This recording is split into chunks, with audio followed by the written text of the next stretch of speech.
Click compare mean. So under analyze, pag dito sa analyze, kato ka mo kay compare mean. Once na naklik nyo na si compare means, automatically may another menu bar, pag gusto na ipapap sa inyo, i-click naman ninyo after sige naman na itong independent sample t-test. So this would be the test that we're going to do. Pag-click ninyo sa independent sample t-test, ma'am-answer, automatically another dialog box will appear. And this was Dong compare me. Ma'am, sir, can you see this on your screen already? Tapos independent sample t-test. Pag-click nyo, ano na nag-pop-up sa inyong statistics or sa inyong SPSS? Yes, sir. Okay. So now, what will be our step number 5? Now, step number 5, automatically, i-click natin si group. Answer natin siya kanang si number of days. So, diyan natin ibutan si number of days. Si number of days, siya natin plus variable. I-click natin si number of days. Just like this one, i-click natin si number of days pa kato kay test variable. So, ano natin nagrahon? Ini arrow, walang ma'am answer. This arrow, i-click natin. So, before mo naka-transfer si number of days dili kay test variables, dapat naka-highlight na or naka-color or green. Green or green.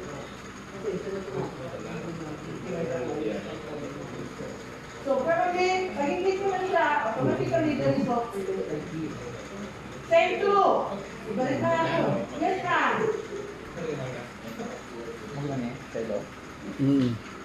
Group.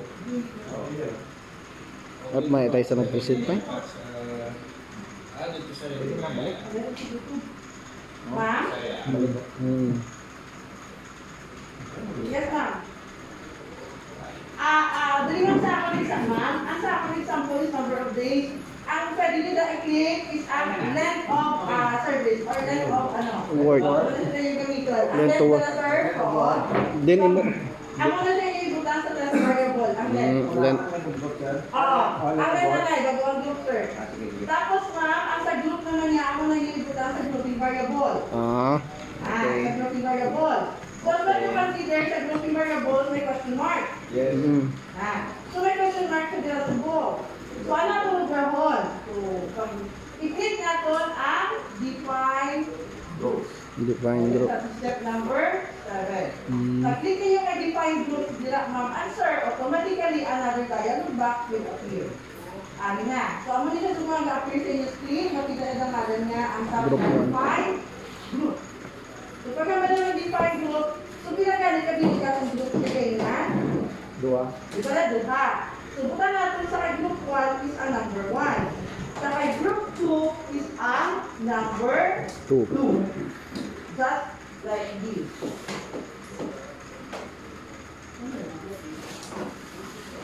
Okay.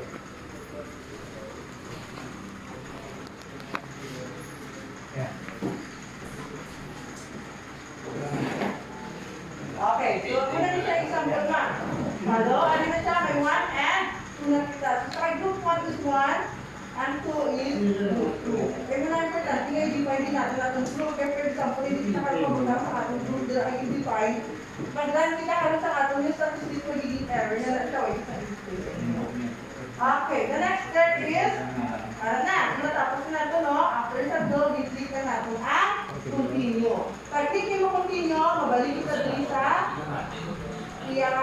backlinking, yung backlinking independent sample test. Now, what will be the next procedure? Ginagawa niya itong level of significance 0.05 alpha, which is equivalent to 95%. Now, ano ating programon para makita natin na 95% nila? The next step that we're going to do is we have to click option. Pinuto natin yung option ma'am answer. Next, after sa kayong option, pag napindot na natin, ang muna yung isura tayo sa ating kayang nila. So we have to make sure na i-check natin, hindi ka na sa available na space so pwede ka ka-input. So you have to make it 95%. Pero ang answer kung 0.01 hindi mo gusto i-test, tapos lang yung isang 99%. Gusto mong 9 point, atong yung level of significance 0.05, so will remain, retain ka lang at 95. So, nabutangan mo na siya sa 95. The next step that we're going to do is, we're going to click continue. I-click natin ang continue. So, pag-click mo sa continue, mga sir, ang muna ni Dine ang magawa. So, nagbalik ka na sa pinakauna ninyo ang dialog box. This is the dialog box sa ating na sample. Yes. Now, what will be the next procedure? You simply click OK. Makikita nyo sa OK. Pag-click natin sa OK, bilang sa dialog, i-click natin nyo. Pag-click natin sa OK, automatically, amo na ni Dine ang magawa. Amo na ni nagawa sa inyong screen na mga Ito na siya. Nagawa na ang data, nag-general? Yes, sir. Okay, so dapat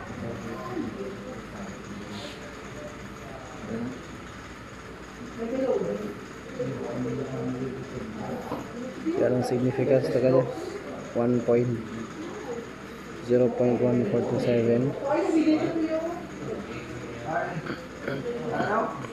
Okay, kanay pa rin siya lang mga nag-lag na ulit siya. Pero nauna din sa akin result. So mga sir, ako na rin nag-back-output mo sa yung screen. Yes. Kita niyo na damo na rin yung output. Yes, sir. So, for example, ako na rin siya yung output.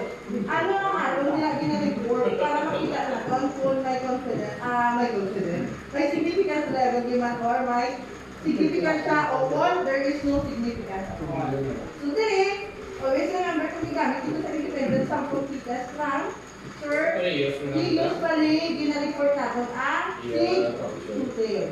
Ang niya ko niya, report.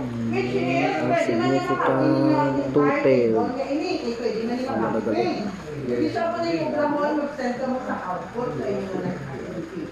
Now, ang report is 6.02. Ako na ako na next na pamangkot, yung English, ako na ako na next procedure na ihatag sa inyo. Balik na kita, dili ka lang sa pinaka